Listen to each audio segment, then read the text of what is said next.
बिहार के सीएम नीतीश कुमार ने कहा कि मौजूदा समय में देश में सिर्फ रिएक्टिव एजेंडे की ही चर्चा हो रही है, किसी तरह के अल्टरनेटिव एजेंडे पर बात नहीं हो रही है।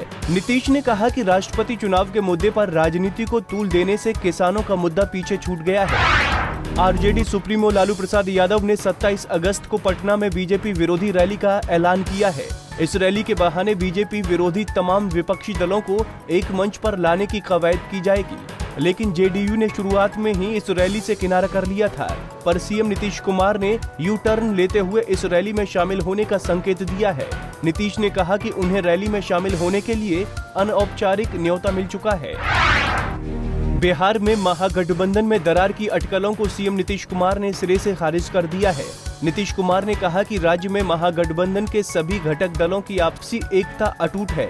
उन्होंने कहा कि महागठबंधन के बारे में अंदाजा लगाने वाले आजाद हैं, वो जो चाहें सो कहें, लेकिन गठबंधन सरकार जनहित से जुड़े कार्यक्रमों को लागू करने में पूरी तरह से लगी हुई है।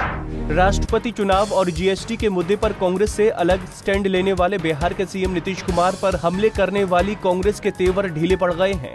कांग्रेस प्रवक्ता अभिषेक सिंघवी ने कहा कि राष्ट्रपति चुनाव का मुद्दा अब खत्म हो चुका है। उन्होंने कहा कि सोनिया गांधी भी कह चुकी हैं कि हर पार्टी को अपना फैसला लेने का हक है।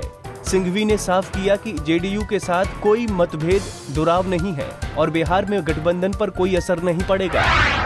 बीजेपी नेता सुशील मोदी ने आरजेडी सुप्रीमो लालू यादव के परिवार पर बेनामी संपत्ति के मामले में एक और आरोप लगाया है। सुशील मोदी ने आरोप लगाया कि लालू यादव ने मंत्री पद के बदले दबंग विधायक ब्रिज बिहारी सिंह से जमीन ली थी। मोदी ने जमीन का पेपर भी दिखाते हुए कहा कि लालू ने सभी की मजबूरी का फायदा उठाया। बिहार में नशीले पदार्थों पर 28 जून को हुए कार्यक्रम में सीएम नीतीश कुमार की मौजूदगी में मोबाइल पर गेम खेलना 3 आईपीएस अधिकारियों को बेहद महंगा पड़ा है। पुलिस हेडक्वार्टर ने इस मामले में Patna SSP Manu Maharaj, city SP चंदन कुशवाहा और पंकज राज को कारण बताओ नोटिस जारी किया है। बीजेपी के प्रदेश प्रवक्ता राजीव रंजन ने नीतीश सरकार पर हमला बोला है। रंजन ने कहा कि सूबे में अपराधी पूरी तरह बेलगाम होकर जनता पर कहर बरपा रहे हैं और नीतीश कुमार अपनी कुर्सी और लालू प्रसाद अपने परिवार की चिंता में मग्न हैं। सुपर 30 के फाउंडर आनंद कुमार से मॉस्को स्टेट यूनिवर्सिटी की सीनियर प्रोफेसर डॉक्टर ओल्गा ने मुलाकात की। ओल्गा यहाँ इस मुद्दे पर रिसर्च करने आई हैं कि आखिर 300 से 400 स्टूडेंट्स के बैच में भी सुपर 30 कैसे कामयाबी के झंडे गाड़ रही है, जबकि रूस में एक ही बैच में 10 बच्चे ही पढ़ाई कर सकते हैं। ओल्गा ने ये भी बताया कि मॉस्को यूनिवर्सिटी आनंद कुमार को 29 जुलाई को सम्मानित करेगा। साथ ही सुपर 30 के छात्रों को मुफ्त पढ़ाई का मौका भी मिलेगा।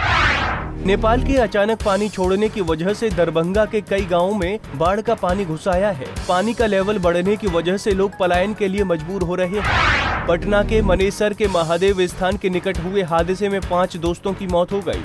मृतक बारात से लौट रहे थे। दरअसल तेज गति से आ रही बेकाबू सफारी ने खड़े ट्रक में जोरदार टक्कर मार दी। इस टक्कर के बाद 3 लोगों की मौके पर ही मौत हो गई, जबकि 2 लोगों ने अस्पताल ले जाने के दौरान दम तोड़ दिया।